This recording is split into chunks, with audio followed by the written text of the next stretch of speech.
Hi hello friends, welcome back to media talks. நான் உங்கள் Mounika. So afternoon வந்து பார்த்திங்கன்னா ப்ரொமோ பார்த்த உடனே தான் உங்களுக்கு வந்து அந்த அப்டேட் கொடுத்தேன். ஸோ அப்போ வந்து நான் யோசிக்கவே இல்லை. அதுக்கப்புறம் ஒரு விஷயம் யோசித்தேன். ஆமாம் இல்லை அப்படின்ற மாதிரி எனக்கு தோணுச்சு. என்ன அப்படின்னு பார்த்தீங்கன்னா, நம்ம விஜய் எதிர்பார்த்த ஒரு விஷயம் வந்து பார்த்திங்கன்னா ப்ரொமோவில் வந்து நடந்திருக்கு. பட் அது எந்த லெவலுக்கு வந்து எபிசோடில் இருக்கும் நமக்கு சொல்ல முடியாது. ஏன் அவர் எப்படி என்ன எதிர்பார்த்தார் அப்படின்னு பார்த்தீங்கன்னா, காவேரி அவர் விட்டு பிரிஞ்சு போனதுலேருந்து காவேரி கிட்ட எப்படியாச்சும் பேசணும், அட்லீஸ்ட் அவர் கூட தனியாக பேசுறதுக்கு ஒரு டைம் வேணும்னு எதிர்பார்த்தாரு. ஸோ அது வந்து பார்த்திங்கன்னா லாஸ்ட்டாக வந்து நம்ம காவேரி சாவி கொடுக்க வரும்போது காவேரி மட்டும்தான் தனியாக வந்திருக்காங்க.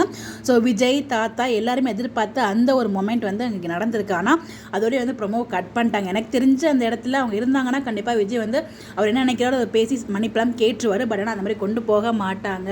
இப்படி கொண்டு போனால் நல்லாயிருக்கும் நானுமே ஃபீல் பண்ணுறேன். பட் ஆனால் என்னோட கணிப்படி கண்டிப்பாக விஜய் பேச ட்ரை பண்ணுவார். அதுக்குள்ளாட்டியுமே வந்து பார்த்திங்கன்னா கங்காவோ யமுனாவோ யாரோ ஒருத்தவங்க வந்து பார்த்திங்கன்னா காவேரியை போதும் வா, சாவி கொடுத்துட்டு இல்லை வா அப்படின்ற மாதிரி இழுத்துட்டு போயிடுவாங்க. பிகாஸ் டீம் ரொம்ப வந்து முடிவில் இருக்காங்க. இப்போதைக்கு ரியூனியன் வைக்கக்கூடாது அப்படின்னு சொல்லிட்டு அது வந்து ரொம்ப தெளிவாக லைவ் மூலிமா தெரிஞ்சிருச்சு நமக்கு. பிகாஸ் அவங்க சீரியல் வந்து ரொம்ப இதில் ஒரு முக்கியமான விஷயம். ஸோ சீக்கிரமாக நம்ம என் பண்ணணுமா இல்லை வீக்காவை பார்த்துட்டே இருக்கோம். நம்ம கண்டிப்பாக வீக்காவை பார்த்துட்டே இருக்கணும். சீரியல் ரொம்ப நாளைக்கு போகணும். அப்படிங்கிறப்ப இதை நம்ம அக்செப்ட் பண்ணி தான் ஆகணும். ஏதாவது இது இல்லாத ஏதோ ஒன்று நம்ம அக்செப்ட் பண்ணி தான் ஆகணும் இல்லையா? ஸோ அதுக்கு இது பரவாயில்ல. பிகாஸ் எப்படியும் சீன்ஸ் இல்லாமல் இருக்காது. அப்கமிங்கில் சீன்ஸுமே எடுத்திருக்காங்க. அதை பற்றி தனியாக வீடியோ நான் ஷேர் பண்ணேன். பட் இந்த இடத்துல வந்து பார்த்திங்கன்னா விஜய் எதிர்பார்த்த அந்த ஒரு தருணம். பட் ஆனால் ப்ரொமோவில் காமிக்கும் போது அதோட முடிச்சிருக்காங்க.